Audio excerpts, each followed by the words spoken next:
नमस्कार दोस्तों, बहुत बहुत स्वागत है मोतिहारी स्टडी पॉइंट में। इस वीडियो में हम लोग इंटर बोर्ड परीक्षा 2025 के लिए हिंदी का वीडियो देखेंगे, जो कि पाठ 11 को देखेंगे। और पाठ 11 का नाम है हंसते हुए मेरा अकेलापन। तो हंसते हुए मेरा अकेलापन पाठ से ऑल वी ऑब्जेक्टिव प्रश्न को देखेंगे, जो कि इंटर बोर्ड परीक्षा 2025 के लिए एक एक प्रश्न बहुत ही महत्वपूर्ण प्रश्न है। तो चलिए हम लोग सीधे प्रश्न को देखते हैं। एक नंबर जो प्रश्न है, यह प्रश्न कह रहा है, आदमी यथार्थ को जीता ही नहीं, यथार्थ को रचता भी है। यह कथन किस लेखक का है? तो आप याद रखिएगा मलयज का है, इसलिए एक का राइट आंसर ए होगा मलयज का। चलिए 2 नंबर प्रश्न को देखते हैं। यह प्रश्न कह रहा है, यथार्थ के इस लेन देन का नाम ही संसार है। यह पंक्ति किसके द्वारा लिखी गई है? तो मलयज के द्वारा लिखी गई है, इसलिए 2 का राइट आंसर बी हो जाएगा मलयज के द्वारा। चलिए 3 नंबर प्रश्न को देखते हैं। यह प्रश्न कह रहा है, मलयज की रचना इनमें कौन है?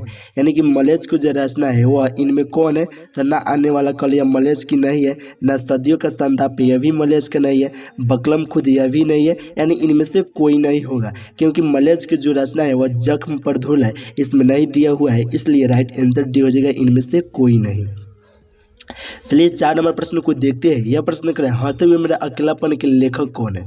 तो आप याद रखिएगा हंसते हुए मेरा अकेलापन के लेखक जो है वह मलयज है, इसलिए 4 का राइट आंसर बी हो जाएगा मलयज। चलिए 5 नंबर प्रश्न को देखते हैं। यह प्रश्न करें, मलयज की कौन सी रचना है? यानी कि इनमें हम लोग को बताना है जो मलयज की कौन ऐसा इसमें जो रचना है वह मलयज की है। तो तिरिस जो है वह उदय प्रकाश की है। जूठन जो है, यह जूठन आपको बता ही थे, ओम प्रकाश वाल्मीकि के जो 10 चैप्टर है आपको पढ़ा भी दिए है। अगर नहीं पढ़े होंगे तो जाके इस वीडियो के प्ले लिस्ट में जाके देख सकते हैं। और सिपाही की माँ जो है वह 8 चैप्टर है, जो कि मोहन राकेश द्वारा लिखा गया है। ये इसको भी हम पढ़ा चुके हैं। अगर नहीं पढ़े होंगे तो आप जाके वीडियो में देख के पढ़ सकते हैं। और 5 ऑप्शन डी करें, हंसते हुए मेरा अकेलापन, तो यही है। यानी कि मलयज की जो कौन सी रचना इनमें है? तो हंसते हुए मेरा अकेलापन है, इसलिए 5 का राइट आंसर डी हो जाएगा।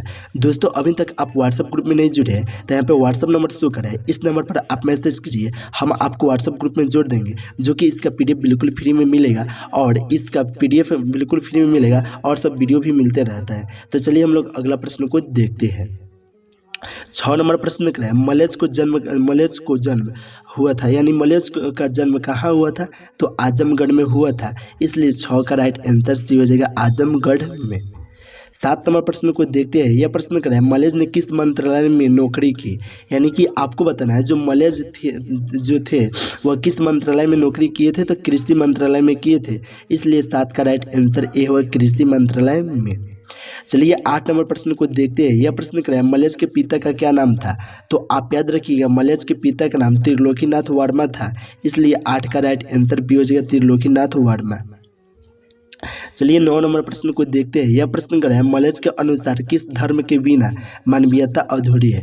तो आपको बताए थे जो मलयज के अनुसार जो है वह किस धर्म के बिना मानवीयता अधूरी है? तो आप याद रखिएगा रचनात्मक धर्म के बिना मानवीयता अधूरी है, इसलिए 9 का राइट आंसर ए होगा रचनात्मक धर्म के बिना।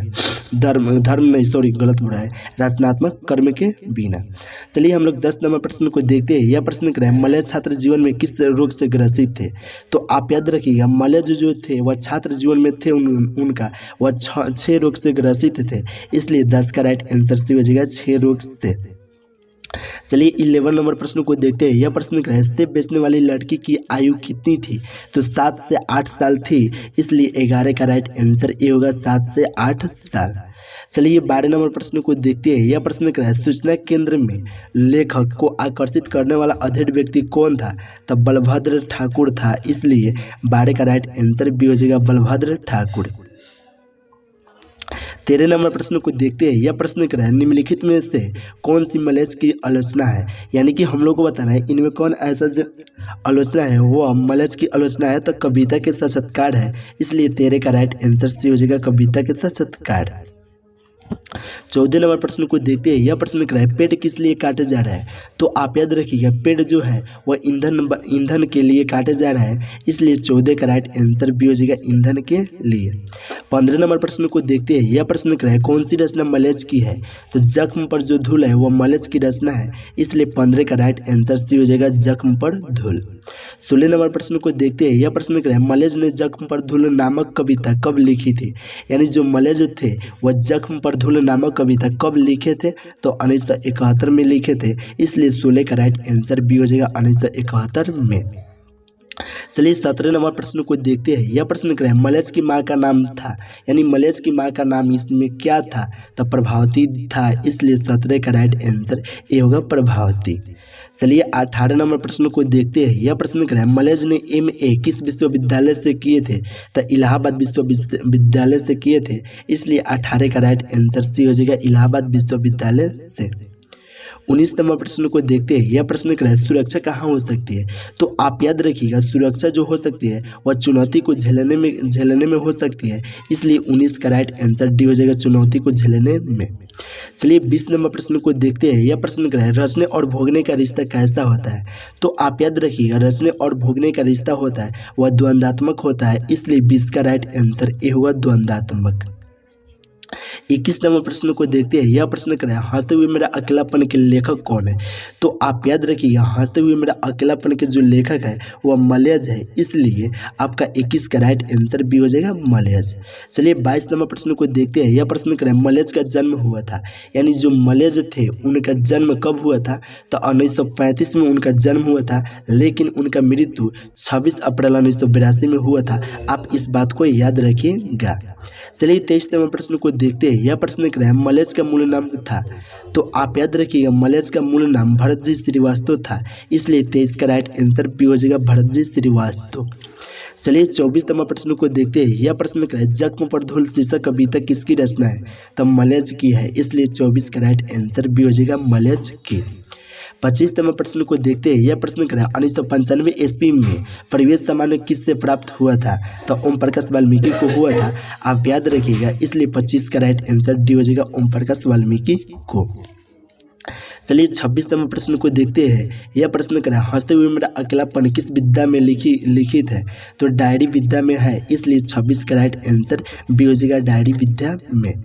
चलिए 27 नंबर प्रश्न को देखते हैं। यह प्रश्न कर रहा है हर आदमी उस संसार को रचता है जिसमें वह जीता है और भोगता है। यह कथन किसका है। तो मलयज का है, इसलिए 27 का राइट आंसर सी हो जाएगा मलयज का।